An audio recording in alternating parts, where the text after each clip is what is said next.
Hi, my name is Diana Shovitich, and today I'm going to be talking about Audre Lorde, who describes herself as Black lesbian, mother, warrior, poet.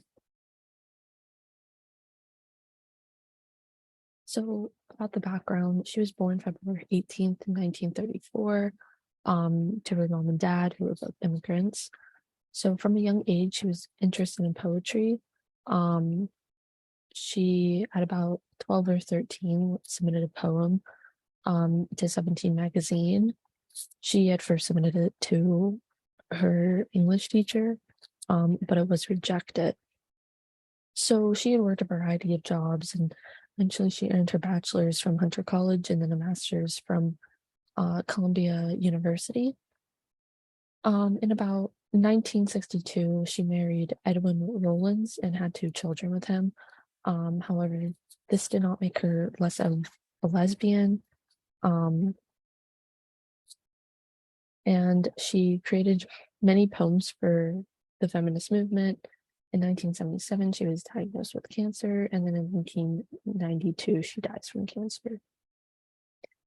So, a little bit about the poems that she wrote. She wrote a lot of poems.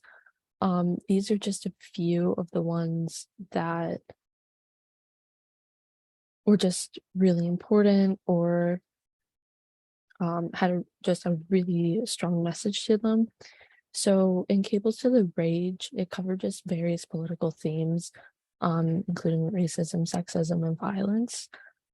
In this writing, she actually explored her own anger with the social injustice that was occurring. And then she did also acknowledge her lesbianism in this. From a land where other people live, it was basically just emphasizing more in the social and racial justice and injustices. And it more portrayed queer sexuality and talked more about the experiences that some of those people might have. The Black Unicorn, probably one of her most famous ones that I came across. It focused on more of a spiritual connection that she relayed back to her being her role as a mother. And she did this to the spiritual connection in African mythology. And she had a lot of poems, and they were all put together in the collected poems of Audre Lorde. Yeah. So her philosophy was basically all forms of oppression are intertwined with gender oppression. So it was basically explaining how all women have these different identities and how these different identities can kind of dictate what kind of inequalities they may experience. So these identities were like race, sexuality, class, age, disability, religion.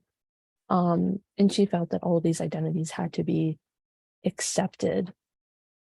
So the philosophy actually made her more of an intersectional feminist. And so intersectionality was kind of defined later on as just seeing various forms of inequality that people may have operating together. So her role in the feminist movement, so she was critical in the second wave of feminism.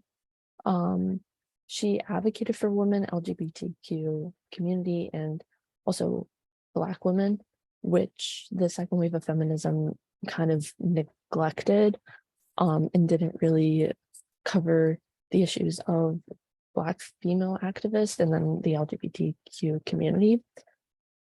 So, as I said, her goals and ideas did clash with the second wave and Black power movement. The experiences that she faced, they were completely different, and she just ended up trying to promote more of her own philosophy. And then she was more seen because she was trying to promote her own ideas that were different from those other female activists in the second wave. She was seen as more of a womanist. So it was a Black feminist or person of color committed to survival and wholeness of entire people. whether that was male or female.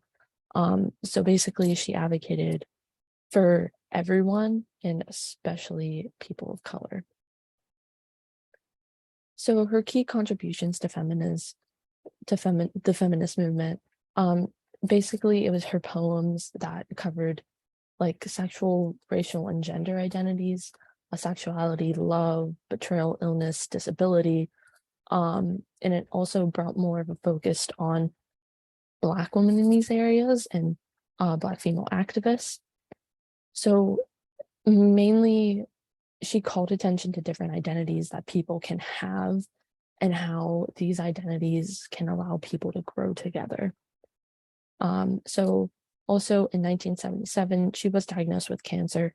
She wrote a journal that was talking about her experiences that she had went through, like getting like a mastectomy, and how it was different and how she was treated differently compared to white heterosexual women. And she basically wrote about this to tell people that, you know, you weren't alone, if you were a Black female going through this, or if you were a queer woman. So some of the limitations of her work was she was a Black queer woman, which people probably didn't acknowledge her as much, or respect her as much. So during the second wave, Black female activists were overlooked, and they weren't often referred to in the media. They were just referred to as others. They weren't mentioned by name. And so also a big importance was her works really did center around the LGBTQ plus community. And these ideas were recently new. So many of her writings in that were coming out whenever some important events were happening, but most did not occur yet.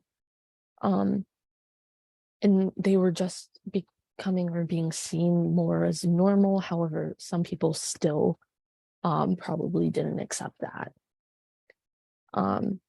And going off of that, she did help contribute to this health program in Los Angeles that I found, that helps queer women get the healthcare that they need. So I thought that was interesting. Here are my sources. So thank you.